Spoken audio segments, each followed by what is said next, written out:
I agreed to a drink, not a private graveyard tour. Where are we going? You'll see. No. No way. I can't let you in there. If Regina didn't want me helping myself to a few ingredients, she wouldn't have sealed the vault with blood magic.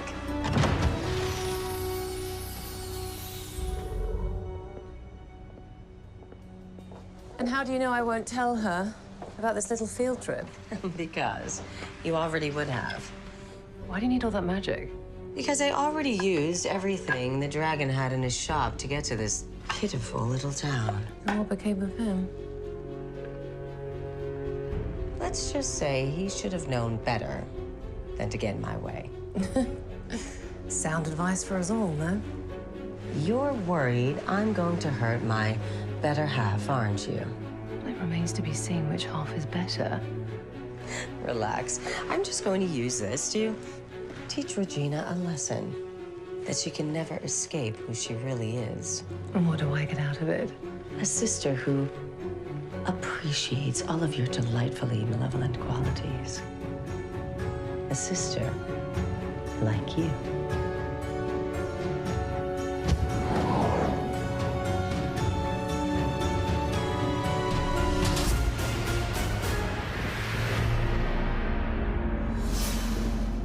So as I was watching this sneak peek, it got me thinking of other scenes that Zelena was involved with. And there's a lot of scenes that Zelena's been involved with over the course of season 3, 4, 5, and now 6. But I have to say, I think Zelena's best scenes are when she's with Regina one-on-one. There's just something there between the two characters. And granted, this is evil Regina, but Lana Parrilla is just an amazing actress. Rebecca Mader's a great actress too. And I really feel that both Lana and Rebecca are able to really play off of each other, and there's a chemistry there. I really, really love the acting on this show. It's like one of the reasons why I'm so involved with it, because I just think the acting is stellar.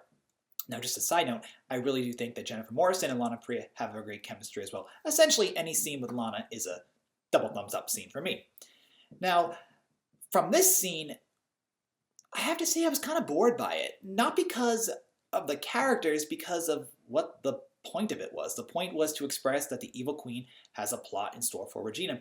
But for me, I don't really feel that this evil plot has a purpose or a point. I don't think it has any dire consequences going to negatively affect the show longer than maybe 1 or 2 episodes. I could be wrong, but just from even the evil queen's lines, it felt like she's just trying to get revenge. And in all honesty, that's a little boring for me. I want to see more. I actually want to see the two confront each other and just fight. I don't want to see some soap opera-y, let me trick her and then make everyone hate her and etc., etc. It's boring. It's something that I don't think a lot of people really care about.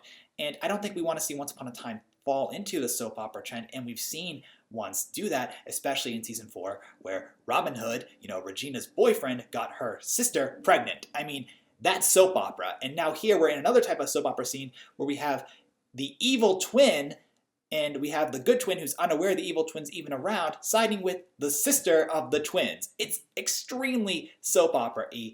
And should the show go in the direction I pray they don't go in, which is, that underhanded soap opera type thing of the evil twin, I feel that it might get panned by critics. Now, I like this scene a lot because I like the score and I like the music. But in terms of what we're going to get from a plot, I just don't feel there's any actual repercussion or consequence that's extremely prevalent. Though I will say I love that shot when Regina and Zelena are walking and then it goes to the crypt. I thought that was really cool. And then when the evil queen opened up the crypt, that was really interesting as well.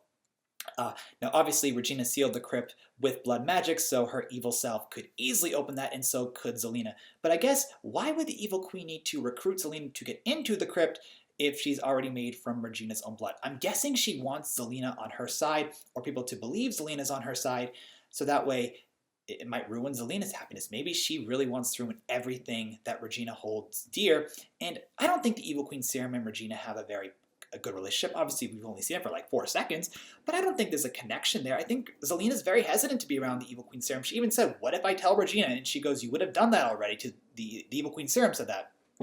But I don't think Zelena wants to betray Regina because she loves her sister. She really, really does care for her sister, and I just don't think Zelena sticking on the side of the evil queen is good for plot purposes or for character development of Zelena because she essentially has reformed. But I'm really curious to see what you guys have to say about that. Do you want Zelena to go back to being the Wicked Witch, or do you want Zelena to, tell Regina the truth? I think one really interesting plot point would be to get the Wicked Witch of the West out of Zelena, because I guess Zelena's kind of struggling with her inner darkness as opposed to Regina here, because Regina's inner darkness is literally in town. But I would love to see evil Zelena, the Wicked Witch, and then also see the Dark One as Mr. Gold come back. And I think that'd be really cool to play off of having multiple versions of the characters, one dark, one light, and who's going to win the war. In fact, the way I kind of thought the show might end is a battle between the light side of the heroes and the dark side of the heroes, and I think this season can really play into that gimmick.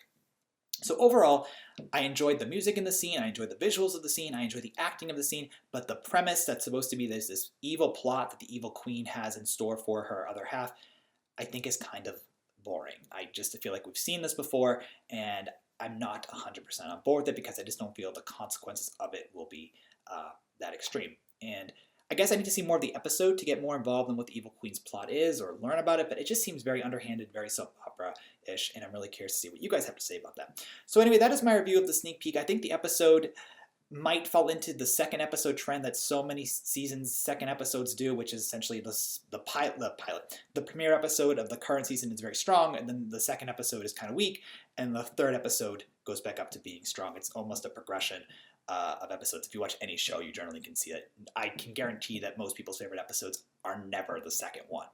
I think with season 4 of Once Upon a Time, I like Whiteout a lot.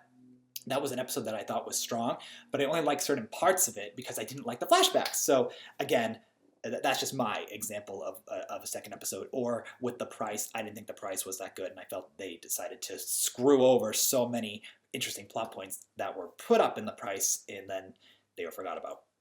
So anyway, strong acting, mediocre plot point. What do you guys think? Share your thoughts in the comments below. Thank you so much for tuning into my sneak peek, and I'll be covering the episode on Sunday. All right, guys.